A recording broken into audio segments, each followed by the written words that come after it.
Me apuesto dinero a que te suenan estas situaciones a la hora de hacer cosas, esperar a que se den las circunstancias perfectas o decirte que mañana ya empiezo en serio, sobreanalizar lo que podría salir mal o por qué pasan las cosas pero no arrancar nunca. Como hoy la ha cagado, me doy permiso para hacerlo todo mal y ya me pongo mañana. Te voy a contar las excusas e ideas erróneas más frecuentes que te impiden hacer lo que se supone que quieres hacer. ¿Cómo puedes identificar si te están manipulando en este sentido? Y por qué, queriendo cambiar, no te pones a hacer lo que debes, así como ideas para solucionarlo. Hoy, en Psicología Cruda, ¿cómo te frenas para no hacer cosas? Disculpa que te interrumpa, pero solamente quiero decirte que si te gusta mi manera de enfocar la psicología y quieres hacer terapia conmigo o con mi equipo, pues simplemente tienes que clicar el enlace que hay en la descripción.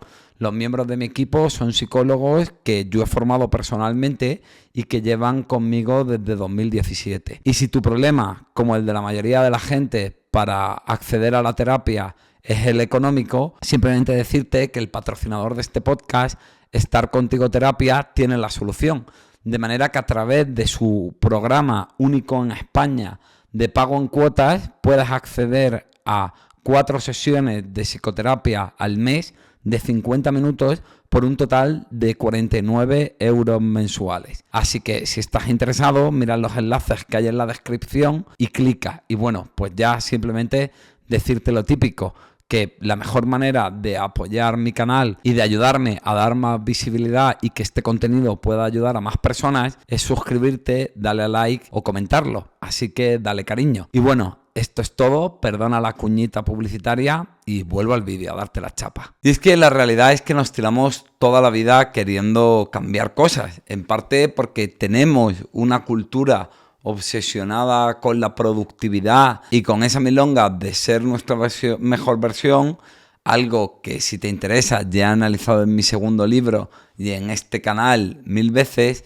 Y por otro lado, porque muchas veces nos autosaboteamos con mecanismos que nos impiden avanzar, bien de forma intencionada, aunque no consciente, como por ejemplo convencernos de que hoy no me pongo que es viernes, pero el lunes empiezo fijo, o de forma inintencionada, porque nuestros enfoques o actitudes son erróneos, como tratar de tenerlo todo bajo control antes de empezar porque tenemos miedo a que las cosas puedan salir mal y porque creemos que así tenemos más probabilidades de éxito. Pues bien, la realidad es que la mayoría de estos procesos mentales se fundamentan en mentiras a medias y por eso son tan peligrosos, porque son las más difíciles de reconocer.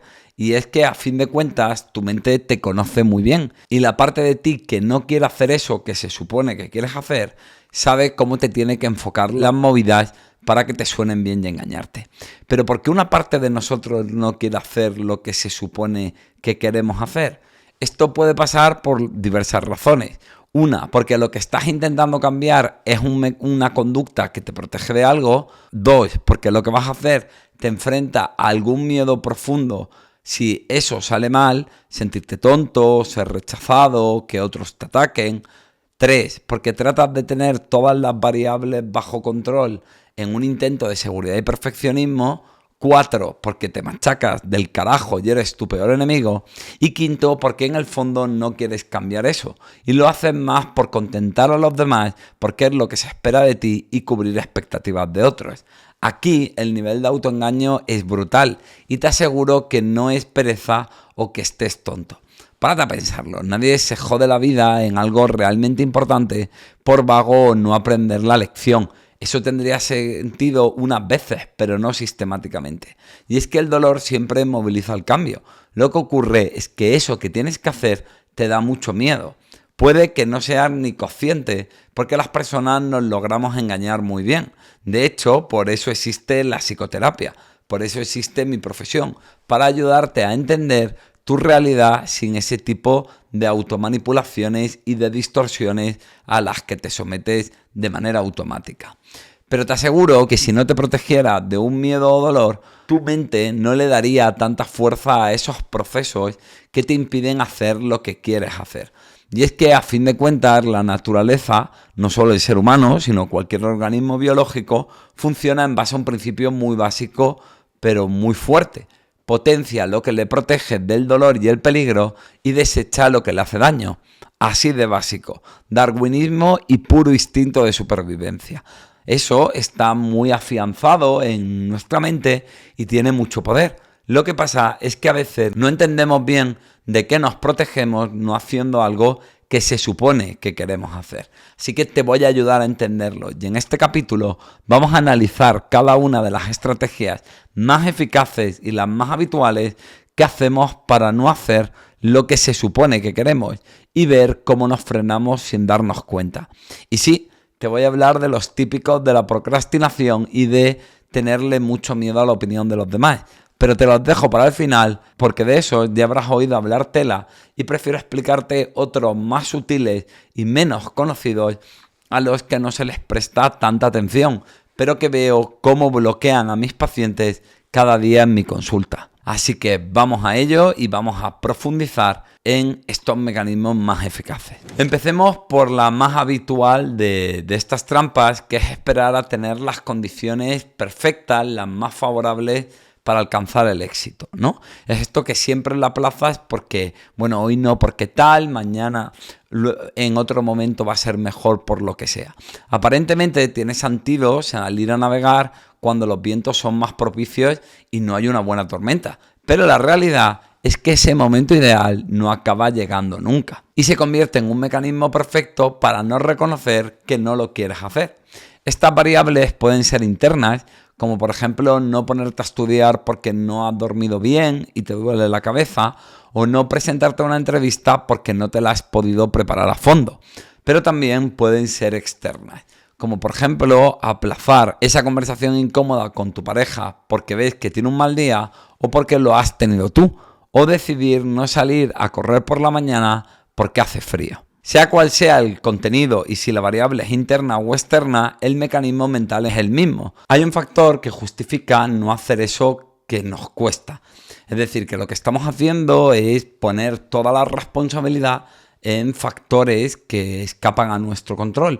Y de esa manera no tenemos que sentirnos incómodos con el hecho de lo que ocurre en el fondo, que es que somos nosotros los que le damos poder a esas variables para justificar nuestra decisión ya tomada de antemano para no hacer lo que se supone que queremos hacer, ¿no? Digamos que hay una parte de nosotros que ya está buscando una excusa en la que, bueno, no me tengo que sentir mal si no lo hago, porque claro, se debe a esta variable, ¿vale? Entonces, esto es interesante, sobre todo viéndolo como lo que es un mecanismo de manipulación mental. No digo que a veces no vaya a haber variables que desde luego impidan o que hagan extremadamente difícil que implementemos eso que queremos cambiar. Pero es verdad que si es sistemático, pues oye, chicos, como que mucha casualidad, ¿no? Con todo esto no te estoy diciendo que te tienes que obligar siempre independientemente de tu estado, ni que tienes que autoexplotarte para conseguir las cosas y mortificarte por no ser capaz de hacer algo. No, o tampoco que tengas que ser un tonto y hacer algo cuando evidentemente se evidencia que no se dan las circunstancias para poder hacerlo. Con esto no te digo que neguemos nuestro estado y que nuestro malestar puede ser más importante que eso que se supone que es nuestra obligación. Y es que lo que hacemos tiene que estar a nuestro servicio, no nosotros al servicio de lo que hacemos. Y desde luego me parece muy bien lo básico me parece que es escucharse primero y ver, oye, cuándo puedo, cuándo no puedo, qué me está diciendo mi cuerpo, cómo me estoy sintiendo con esto que se supone que tengo que hacer e intentar entender el motivo sin correr a forzarme o criticarme por ello. Pero dicho todo esto, sí que es verdad que el problema no es tanto si algo es bueno o malo, sino desde dónde lo hago. Y muchas veces la parte de nosotros que no quiere hacer las cosas utiliza no me encuentro bien o no se dan las circunstancias para tener una justificación de no hacer lo que queremos hacer sin sentir el pinchazón de incomodidad de sentirnos incongruentes. Ahí es donde me parece que lo que tienes que ver es si esto es un patrón sistemático o también si en tus circunstancias, aunque no sea un patrón, te puedes permitir el lujo de esperar a que la situación sea óptima.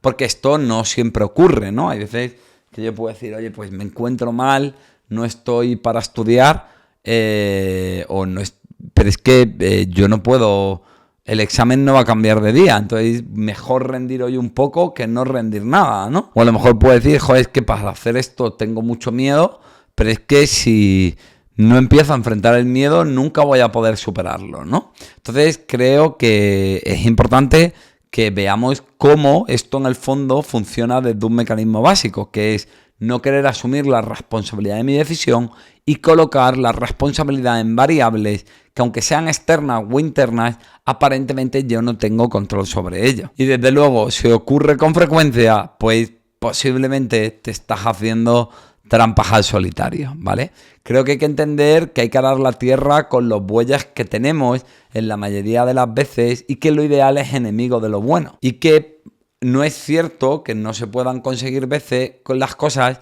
aunque a veces no se den las condiciones idóneas. Puede que no sea lo óptimo, puede que no lo consigamos tanto como si se dan las condiciones perfectas, pero creo que lo importante no es tanto llegar a la perfección, sino romper ese bloqueo en el que te autosaboteas continuamente y te impides hacer las cosas.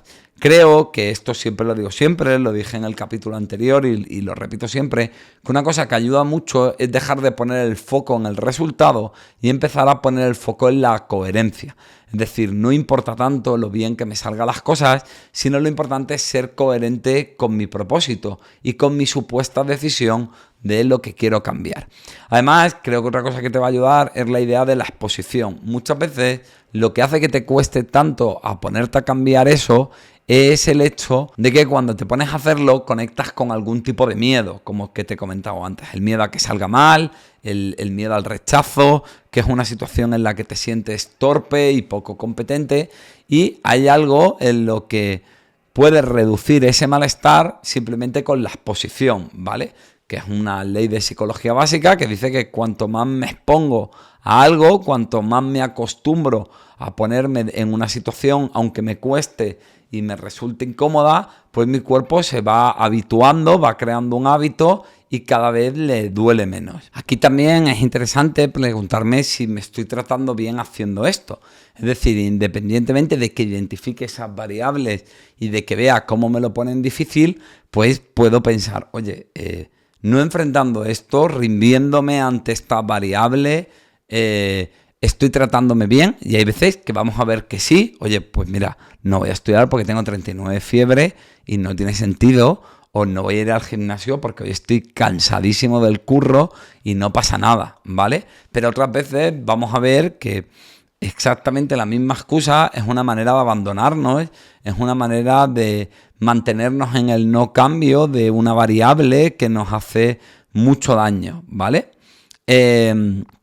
Otra cosa que puede ayudar mucho es plantearnos si esas excusas que me pongo de que no se dan las condiciones óptimas me valdrían a la hora de hacer una cosa que sí me gusta o no, oye, pues vale, no estoy para ir al gimnasio, pero sí estoy para irme de cerveza, ¿no? O lo que sea, o no estoy para ponerme a trabajar delante del ordenador porque me duele la cabeza, pero sí para ver la tele, ¿no?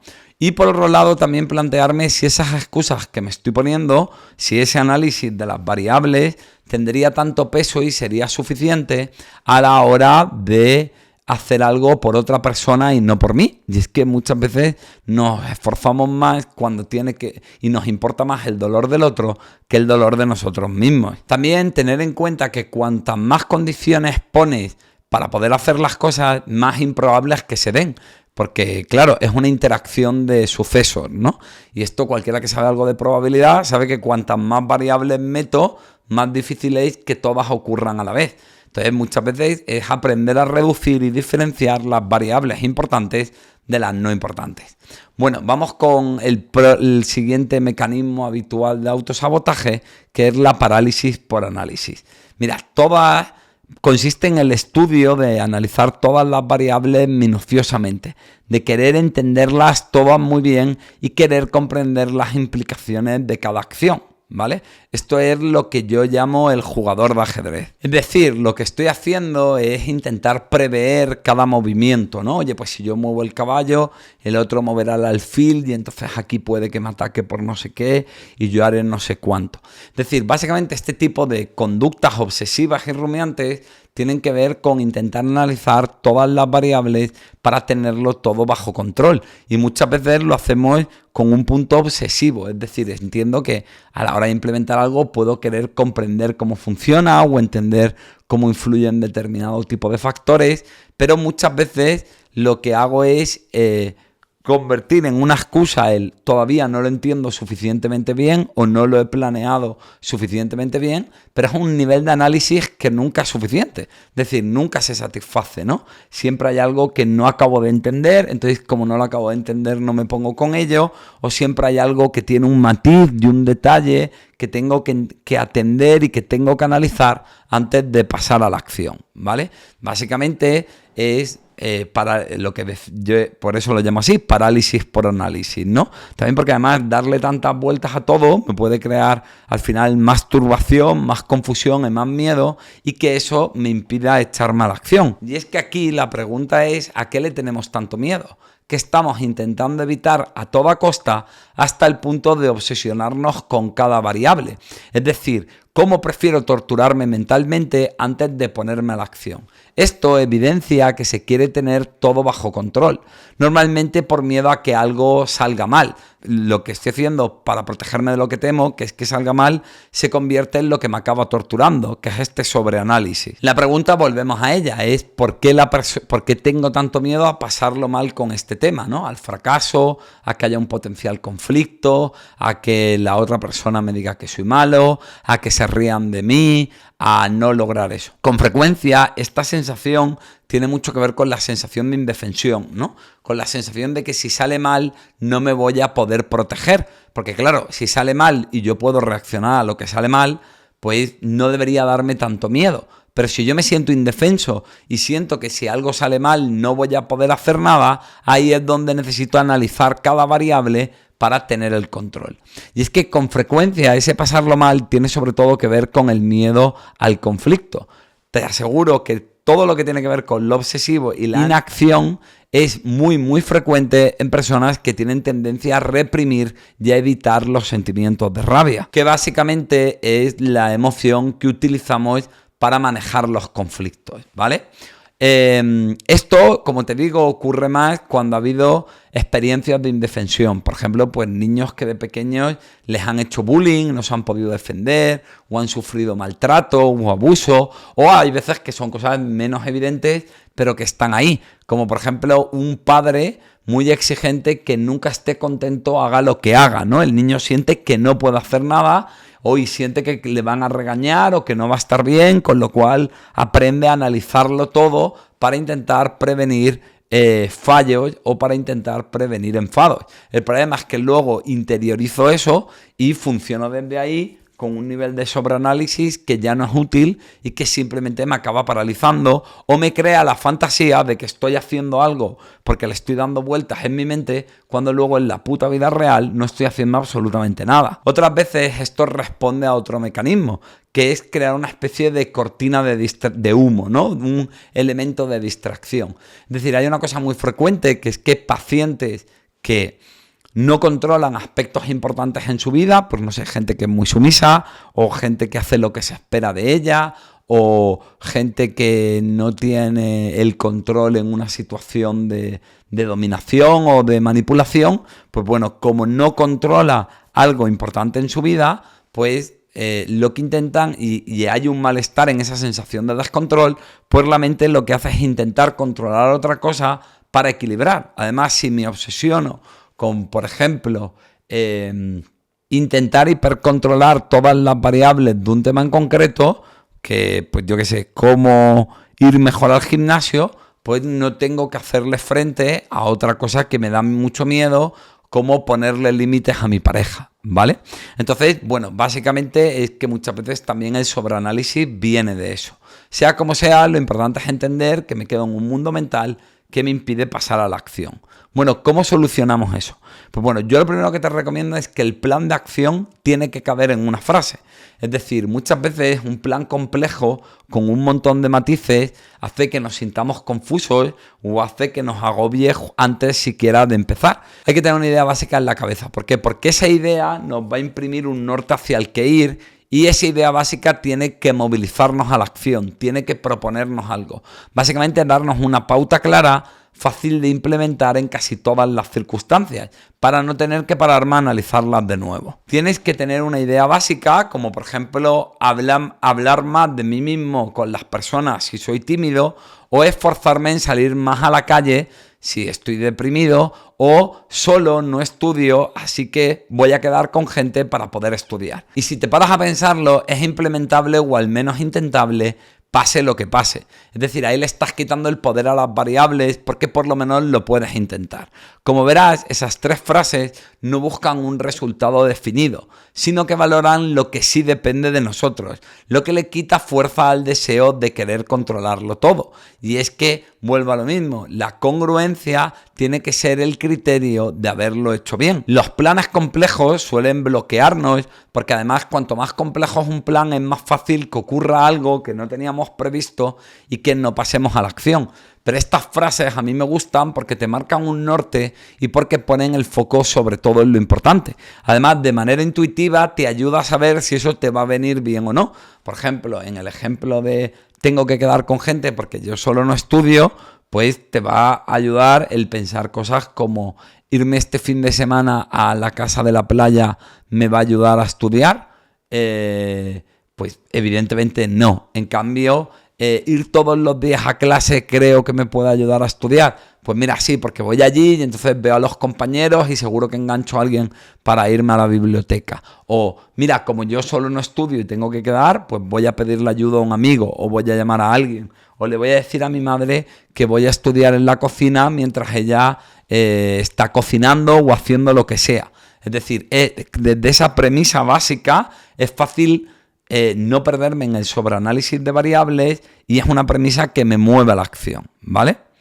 Y luego esto que te digo, lo importante normalmente la obsesividad con hacerlo bien, aparte de por protegernos, tiene que ver con intentar garantizar un buen resultado. En cambio, cuando logro poner el foco en la congruencia, hacerlo bien es el mero hecho de intentarlo, lo que le quita fuerza a la parte de mí que lo quiere controlar todo. También, por otro lado, decirte que te toca asumir el dolor. Es decir, lo que te está bloqueando es el miedo al dolor, es el miedo a que algo salga mal, es el miedo a sufrir.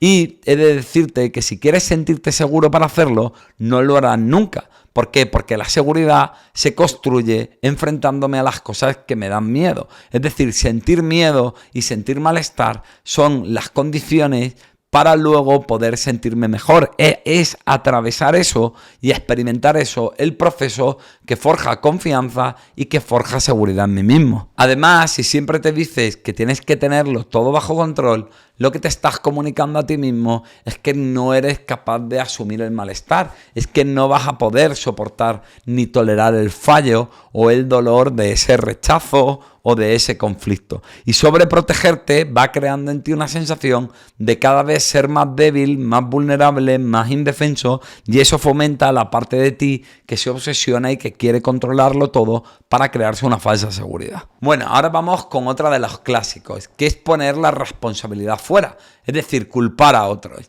Consiste en quedarnos en nuestra cabeza con lo injusto que es el mundo, con señalar lo que otros hacen mal en vez de nosotros. Y sí, no te digo que eso no ocurra y que no tengas derecho al dolor. Desde luego el mundo es muy injusto. Solo te digo que centrarse en eso es un mecanismo muy eficaz para no ponerte a hacer lo que sabes que tienes que hacer o lo que se supone que quieres hacer. Si me sigues, sabes perfectamente que yo no soy un falso motivador de esos que crea culpa y te hace sentirte mal por todo y te dice que solo veas lo que tú haces mal.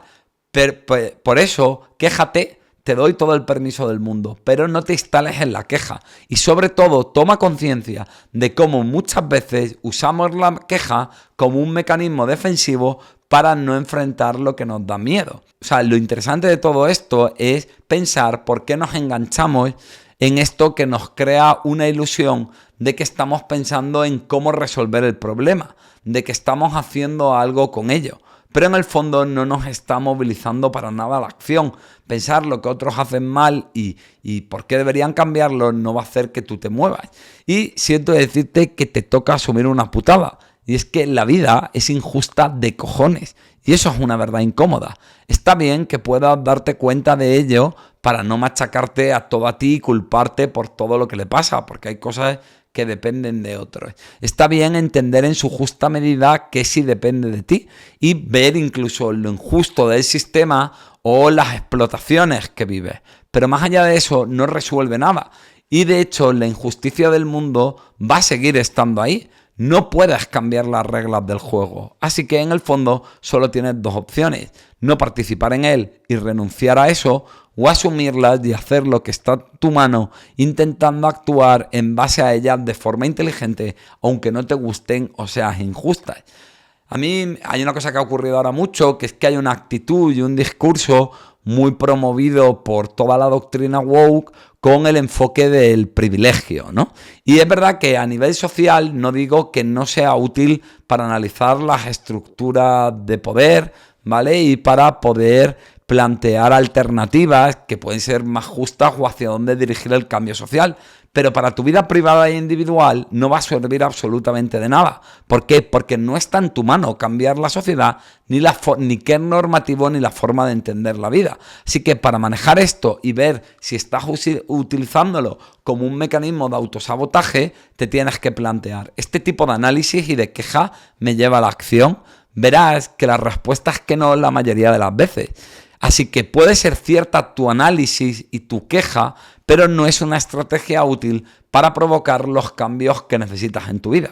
Así de crudo, pero así de real. Vuelvo a lo mismo. Tienes derecho a sentirte mal, incluso a la queja, a la rabia y al enfado. Y es bueno que tengas pensamiento crítico, desde luego, y te cuestiones la sociedad. Y es bueno que entiendas lo que no es justo o no depende de ti. Pero hoy, en este capítulo en concreto, porque eso lo he abordado en otros, estamos hablando de cómo hacemos para no cambiar. Así que permítete sentir esa rabia o tristeza y luego vuelve a poner el foco en ti y lo que sí está en tu mano. Porque como decía Apple, detrás de toda queja existe un no asumir la propia responsabilidad. Que salga bien puede depender de lo injusto y de lo externo, pero ser coherente contigo y luchar por ti y por lo que tú necesitas, no. Esa es la parcela de libertad que siempre tenemos. No decidimos cómo funciona el mundo, ni cómo nos hace sentir, ni qué capacidades tenemos, pero sí cómo decidimos enfrentarlo. Y eso nos responsabiliza y nos moviliza a la acción. La siguiente mecanismo mental es mortificarme y culpabilizarme. Esta sería la otra cara de la moneda a culpar al mundo. Si antes hablábamos de solo culpar a los demás, este mecanismo consiste en todo lo contrario. Solo machacarme a mí de que las cosas vayan mal o de que las cosas no funcionen. Lo interesante en este sesgo de culpabilidad no es ver la distorsión de solo ver mi parte y no ver todo lo que no depende de mí, no ver lo externo, sino el hecho de que me machaco, pero realmente no hago nada. Y es que culparse neuróticamente es una de las formas más efectivas de no hacer nada, tan evidente como culpar al mundo de las cosas. Es decir, parece que estoy haciendo algo, pero en el fondo no hago nada. Me quedo repasando todas mis cagadas y analizarlas y verlas no necesariamente me mueve a hacerme cargo de ellas. Decirme que soy lo peor no me moviliza ni me motiva a enfrentarme a mis problemas. De hecho, suele pasar todo lo contrario. Es desmoralizador. Aquí me gusta mucho la técnica de Kristin Neff, una psicóloga cognitiva, que le llama el látigo desmoralizador. Y es que cuando te dices todo lo malo que eres, ¿no? Soy un gordo, soy un tonto, pues casi nunca tienes ganas de hacer cosas.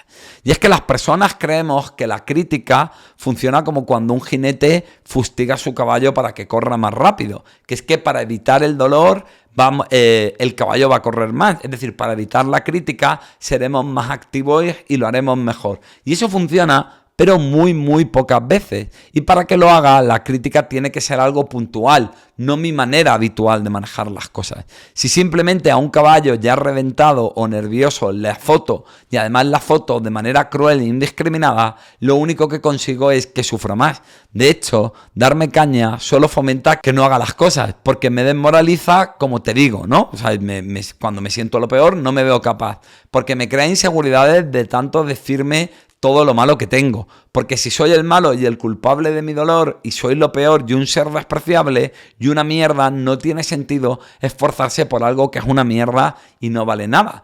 Y porque como sé que si fallo en algo, en eso que quiero hacer, mi autocrítica me va a machacar, pues me da mucho más miedo intentarlo y ponerme a ello que si soy un juez menos cruel y compasivo conmigo mismo.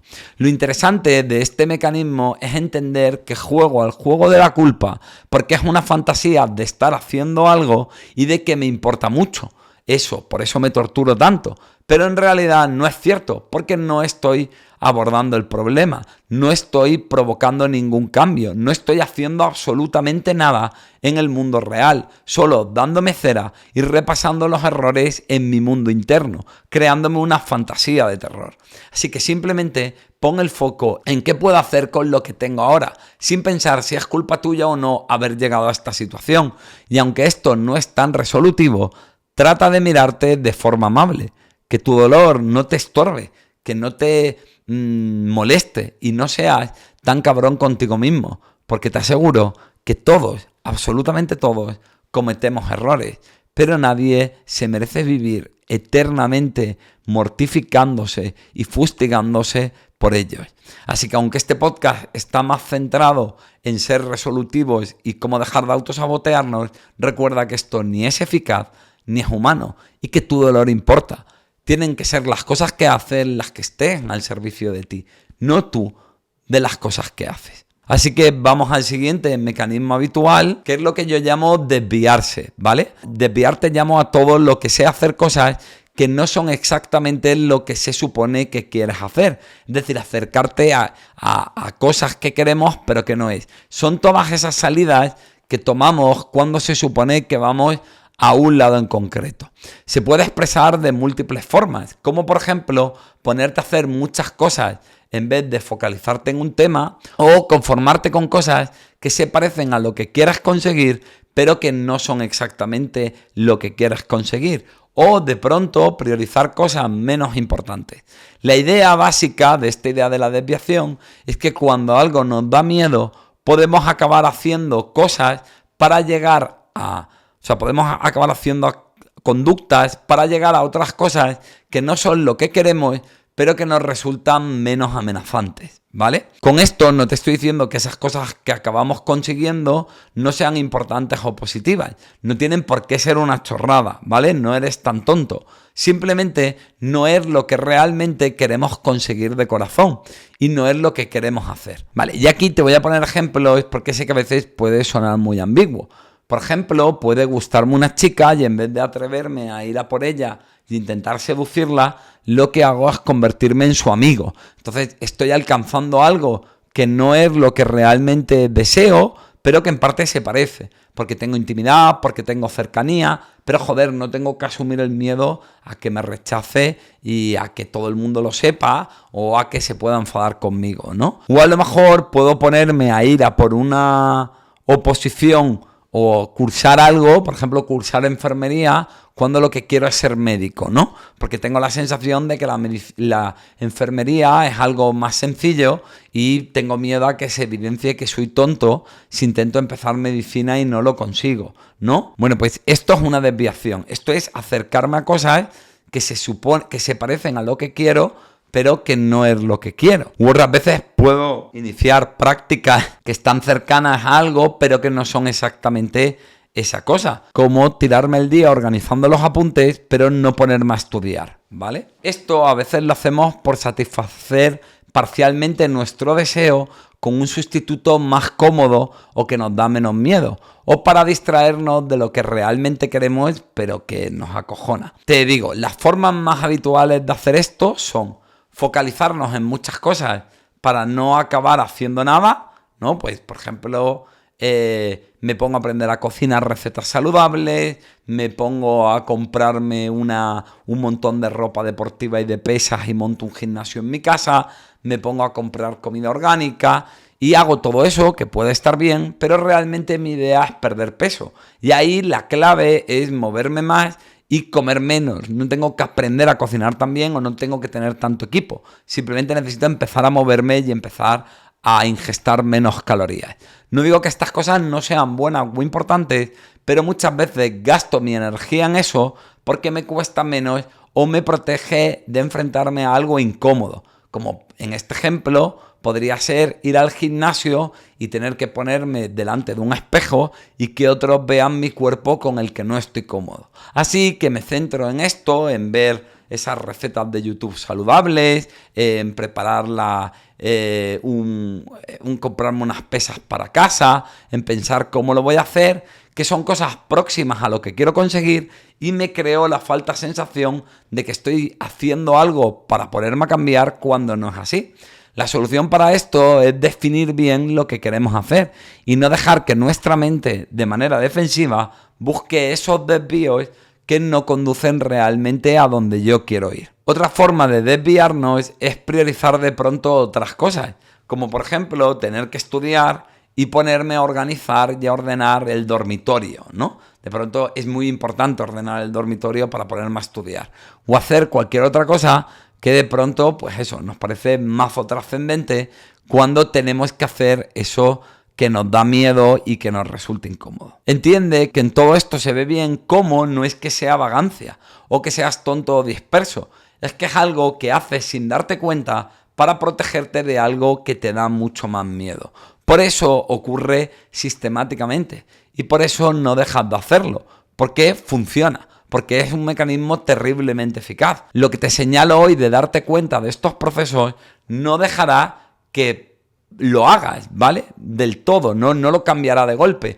Pero tener conciencia e identificarlo te va a crear una ventana de libertad para hacer otra cosa. Y eso le quita tracción y le quita fuerza al mecanismo, ¿vale? Otra desviación típica, que son los ejemplos que te he puesto antes, es acabar consiguiendo algo que no es lo que quieres realmente. Te contaba lo de la enfermera, de estudiar enfermería de alguien que quiere ser médico o quedarte de amigo de alguien cuando quieres una relación con esa persona, ¿no? O, por ponerte otro ejemplo más, buscar un plan que no es el que quieres de verdad, pero que crees que es el que más le agrada a tu pareja. Es decir, básicamente consiste en conformarte con algo que no es lo que realmente necesitas o deseas y te satisface, pero que te da menos miedo porque te expones menos, porque crees que el otro no se va a enfadar y no crea conflicto, porque es menos reprobable si alguien lo juzga desde fuera o porque nadie te va a rechazar por eso. Darte cuenta de esto, de cómo no vas a por lo que quieres, de enfadarte y de recordarte a ti mismo: oye, joder, vuelvo a no hacer lo que se supone que quiero. Oye, que yo lo que quería era esto otro. Pues además de ser honesto con lo que de verdad quieres y que eso que estás consiguiendo nunca te va a satisfacer, sino que solamente te va a frustrar porque te acerca, pero no te lo da.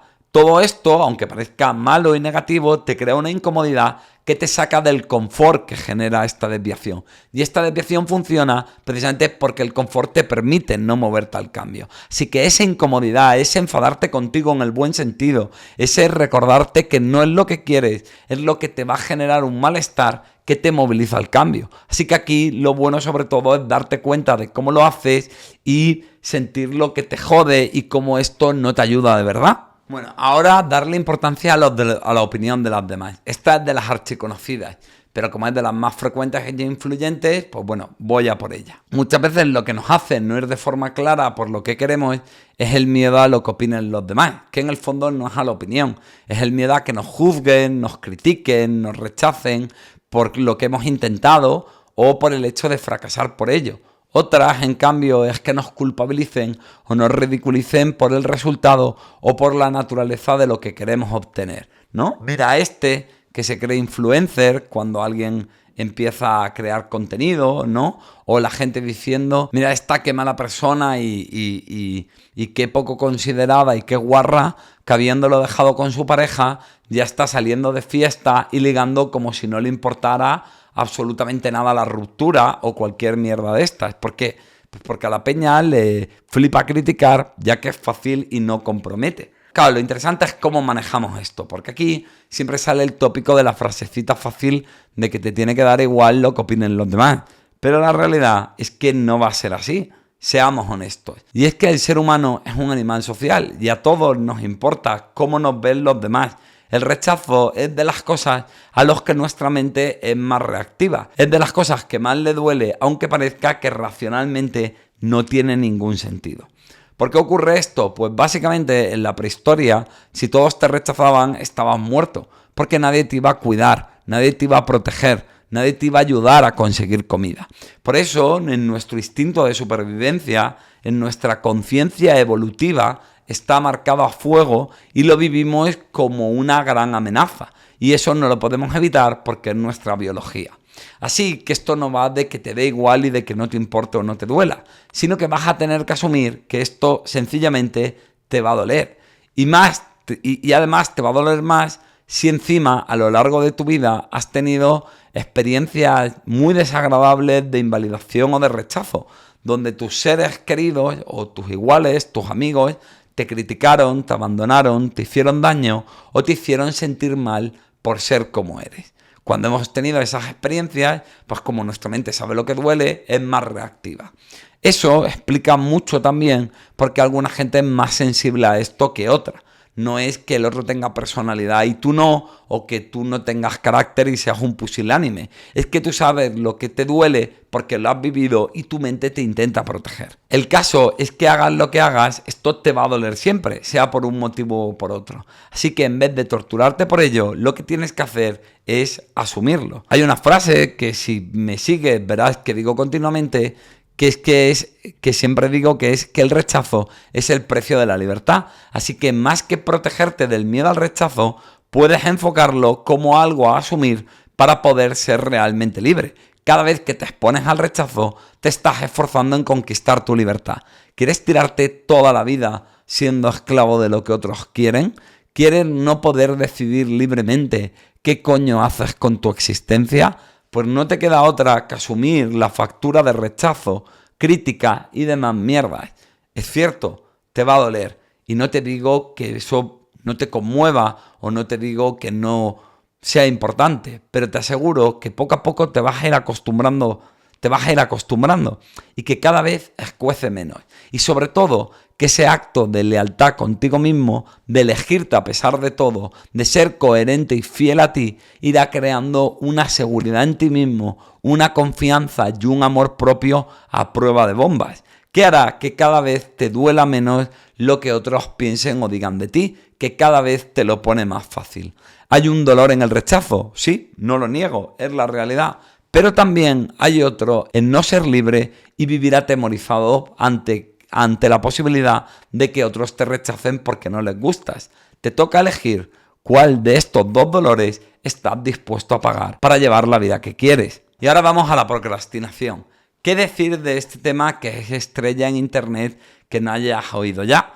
Bueno, por si acaso has estado metido en una cueva sin ningún tipo de internet ni libro de autoayuda estos últimos 15 años, te diré que la procrastinación consiste en aplazar aquello que se supone que queremos o tenemos que hacer. El típico de, bueno, me pongo dentro de media hora, o acabo este episodio en Netflix y ya le doy, o ya mañana me pongo, pero me pongo de verdad y le doy duro, ¿no? El caso es que retrasamos lo que vamos a hacer. Pero ¿por qué hacemos esto aparentemente tan estúpido? Porque eso que tenemos que hacer sigue estando ahí, nos va a esperar. Pues porque lo que tenemos que hacer normalmente nos enfrenta con algún miedo y dolor. Así que cuando encontramos un argumento para retrasarlo, pero que no evidencia que no lo vayamos a hacer y que no sea por miedo, experimentamos un alivio al no tener que enfrentar eso que tememos. Oye, lo voy a hacer, pero no ahora. Con lo cual podemos tener la fantasía de que Sí que lo voy a hacer, de que sí que voy a tener éxito, y el alivio de no tener que enfrentarlo. Las dos cosas a la vez. Es, por decirlo de alguna manera, un juego mental, una manera de cuadrar el círculo. Y en nuestro mundo interno conseguir lo imposible a través de la excusa y de proyectarnos hacia el futuro. Aquí todo el mundo pone el foco en lo obvio, ¿vale? Y la verdad que a veces pienso, ¿de verdad has estudiado psicología o psiquiatría y eres tan gran coach para decir esto de perogrullo? ¿Y qué es lo que suelen decirnos? Pues que no te lo permitas y que te obligues a hacerlo, que le eches fuerza de voluntad. ¡Joder! ¿Cómo se notan los estudios profundos del comportamiento humano, eh? ¿Quién podría haber caído en esa solución, no? Así que, como ya me conoces, vamos a ir a lo menos evidente. Lo primero que hay que hacer es desculpabilizarnos y dejar de ver la procrastinación como la evidencia de mi estupidez o mi vagancia, porque eso me impide entender la verdad, que es un mecanismo defensivo, sutil, pero terriblemente efectivo. Por otro lado, la otra cosa que nos va a ayudar a enfrentar la procrastinación es un elemento muy interesante que es lo que en la psicología humanista llamamos tener agencia. Es decir, adueñarnos y darnos cuenta de que soy yo el que hace eso. Y es que normalmente hablamos de procrastinar como algo que ocurre solo, como si fuera una especie de espíritu que me posee y que yo no puedo hacer nada. Como un proceso automático y no como algo que yo hago. Luego, sí, me critico tela por ello y me culpabilizo y me siento fatal. Pero la procrastinación es algo que parece que simplemente ocurre. Esto puede parecer una tontería, pero fliparías, y aquí te pido que tengas fe y confianza en mí, de lo que he conseguido con muchos pacientes, no pidiéndoles que luchen contra la procrastinación, sino de que simplemente sean conscientes de que es algo que ellos eligen hacer, que están decidiendo aplazar para protegerse. Esto es muy interesante porque desautomatiza el proceso y me permite controlarlo en mayor medida por un lado y por otro lado rompe la comodidad que me genera cuando me digo que lo haré luego, con lo que deja de ser tan reforzante, es decir, deja de ser tan útil y tan agradable y pasa a ser algo que ya no protege ni crea confort, sino todo lo contrario porque veo mi disonancia interna. Así que como deja de cumplir su función, pierde fuerza en base a ese mecanismo biológico de supervivencia que te he contado antes. Otra cosa que puedes hacer es ponerte con ello, pero en una dosis muy pequeña. En plan de que si yo quiero correr media hora, voy a decir, oye, voy a ir a correr sin procrastinar, pero solo 4 minutos. Si luego no quiero hacerlo, me paro. Y es que normalmente cuando pasamos el punto de fricción de ponernos a ello, es más fácil que lo sigamos haciendo. Es decir, que el gran esfuerzo está en el hecho de ponernos. Pero pensar que nos vamos a poner en pequeña escala es más asumible que pensar que me voy a poner mucho rato. Es decir, me puedo ver más hoy cansado corriendo 3 minutos que corriendo 30. Además, el verme capaz de hacerlo, el haberme puesto aunque sea 3 minutos, puede crearme más tolerancia a ese malestar y más confianza en mí mismo respecto a mis capacidades de hacerlo. Eso sí, aquí no valen las trampas. Tienes que ser capaz de darte permiso de parar si cumples con esa cantidad mínima. Oye, he corrido los 3 minutos y paro, porque no me apetece, porque no me veo. De hecho, yo ahí te recomiendo que mires qué pasa con eso, porque si es sistemático, te aseguro que es algo más profundo que la mera vagancia o pereza. Otro mecanismo habitual para no hacer lo que quiero hacer es poner el foco en el coste de cambiar, ¿vale? Pero no en el foco de el coste de mantener lo que ocurre. Vamos con esto que es clasicazo, ¿no? Pienso en lo incómodo que va a ser hacer tal o cual otra cosa, pero que me viene bien. Lo que pasa es que me da miedo hacerlo o que me aterro pensando en lo mal que lo voy a pasar y lo doliente. Dios, llevar a mis niños al cumpleaños, qué incómodo, qué mal, no voy a saber de qué hablar, bla, bla, bla. Es decir, estoy poniendo el foco en lo que voy a sentir, en la pereza que me da, en lo complicado y en lo aburrido que es, en todo lo que puede salir mal, en lo mucho que voy a sufrir haciéndolo, ¿vale? Y sí, todo esto probablemente, aunque exagerado y distorsionado, es jodidamente cierto. Eso no te gusta hacerlo y eso te va a hacer pasarlo mal. Grandes frases de otros. En el mundo real, el coste de oportunidad es en lo que te tienes que basar para tomar tus decisiones. Charles Munger.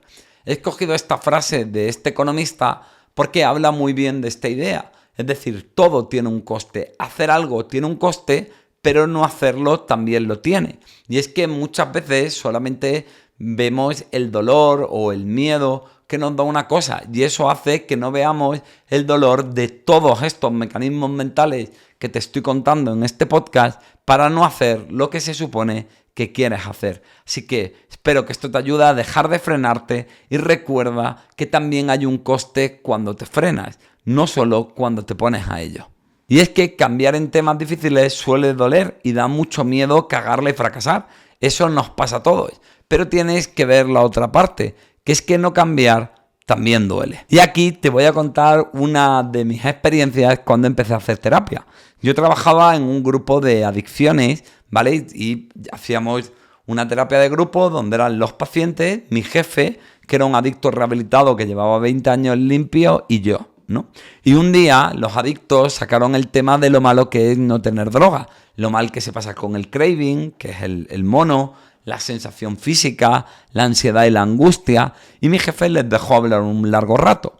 Y cuando terminaron les dijo, sí, todo esto es cierto, pero ahora vamos a hablar del coste de tener droga, porque tener droga también genera malestar.